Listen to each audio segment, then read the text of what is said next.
Pengkhianatan wali negari Kota Nanggadang yaitu Sastro Datuk Karayang terhadap para pemuda gerilya pada masa PDRI tahun 1949. Di halaman kantor Kota Nanggadang dibangun sebuah tugu dan meriam untuk mengenang gugurnya para syuhada dan peristiwa pembakaran rumah-rumah warga akibat wali negarinya berpihak kepada Belanda. Di video tentang jembatan Ratapan Ibu, pasti kamu sudah mendengar sedikit cerita tentang Sastro Datuk Karayang dan Padukudewa yang menjadi kaki tangan Belanda. Kali ini kita akan melanjutkan cerita tentang perjuangan pemuda Kota Nanggadang yang dipimpin oleh Mardisun saat melawan pasukan Belanda di Payakumbuh.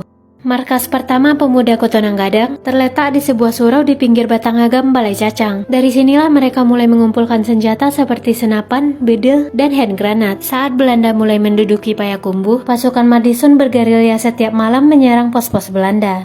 Serangan ini menyebabkan Belanda marah dan melakukan serangan balik. Pasukan Belanda menangkap para pemuda Kota Nanggadang dan membakar rumah-rumah milik warga. Akibatnya masyarakat Kota Nanggadang terpaksa mengungsi ke Nagari Batu Payong Luha dan ke daerah Batu Balang. Tanggal 11 Februari 1949 sebelum sholat Jumat, serdadu Belanda mengepung Masjid Gadang di Balai Gadang dan berhasil menangkap 3 orang pemuda yaitu Hamdani, Radinas, dan Matrusi. Mereka digiring menuju pinggir jalan dan dieksekusi di sana. Peristiwa ini menyebabkan pasukan Mardisun marah dan meningkatkan kegiatan gerilya setiap malam ke pos-pos Belanda di Pasar Payakumbuh. Kemudian pada tanggal 20 Februari 1949, saat Mardisun dan para pemuda mengadakan rapat di sebuah pondok di Sawalawe, datanglah seorang kurir bernama Kaider membawa surat undangan rapat dari wali negari Sastro Datuk Karayang. Rapat tersebut akan membahas bantuan sembako dan kain dari Belanda yang diadakan di sebuah rumah gadang dekat lapangan Mengkudu, Balai Jariang. Sebelum melaksanakan salat maghrib di Masjid Nangkodo, Mardisun dan kawan-kawan meminta pendapat Haji Jakfar tentang undangan rapat tersebut. Haji Jakfar memberi nasihat, ikutilah kata hatimu. Kalau hatimu menolak, tidak usah datang ke sana. Tidak lama kemudian, salah satu pemuda bernama M. Nur mengajukan diri untuk mewakili rapat tersebut. Subuh hari tanggal 21 Februari 1949, sang kurir yaitu Kaider membangunkan Mardisun dan pemuda yang tidur di rumah di belakang Masjid Nangkodo. Sambil menangis, Kaider bercerita bahwa teman-teman yang hadir dalam rapat tadi malam ditangkap dan dibunuh oleh pasukan Belanda. Ternyata undangan rapat dari Sastro Datuk Karayang hanyalah siasat untuk menjebak para pemuda Kota Nanggadang. Saat rapat berlangsung, para pemuda tersebut dipaksa menunjukkan tempat persembunyian Mardisun. Karena tidak mau menjawab, mereka menjadi korban keganasan Belanda malam itu. 7 orang pemuda yaitu Bahar, Datuk Reno, Syukur, Bakar, Damuri, Andarwenis, dan Julius diikat tangannya menggunakan kain sarung dan digiring menuju kolong rumah tempat rapat tersebut. Di sana Belanda menembak ke-7 pemuda hingga tewas seketika. 3 hari setelahnya Mardisun kembali mendapat kabar bahwa M. Nur ditembak oleh Sastro Datuk Karayang di jembatan Batang Agam.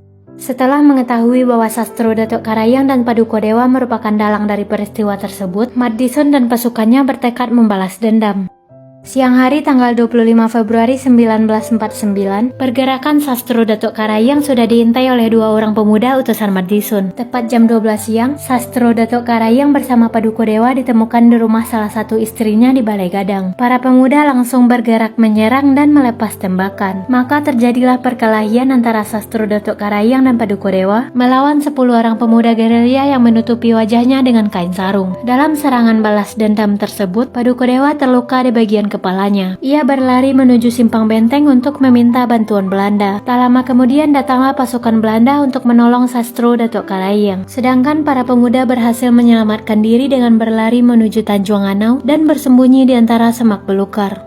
Keesokan harinya para pemuda mendapat kabar dari Kaidir. Ia membawa pesan dari Dr. Adnan WD bahwa Sastro Datuk Karayang masih hidup, namun salah satu kakinya hancur karena peluru. Dan sampai akhir hayatnya, Sastro Datuk Karayang banyak mendapat kecaman dan hujatan dari masyarakat Kota Nanggadang. Perjuangan melawan Belanda terus dilanjutkan oleh Mardisun dan masyarakat Kota Nanggadang bersama wali negari yang baru yaitu Samsuar Yahya. Selama perjuangan PDRI di Payakumbuh tahun 1948 sampai 1949, tercatat 50 orang rakyat yang gugur dan menghanguskan lebih dari 370 rumah di Kota Nanggadang. Atas inisiatif Mardisun dan Marlius, maka dikumpulkanlah jasad para syuhada yang telah gugur tersebut dan dimakamkan di satu tempat di Balai Jariang Kota Nanggadang yang sekarang kita kenal dengan nama Makam Pahlawan Pejuang Kemerdekaan Republik Indonesia 1945 Kota Nanggadang.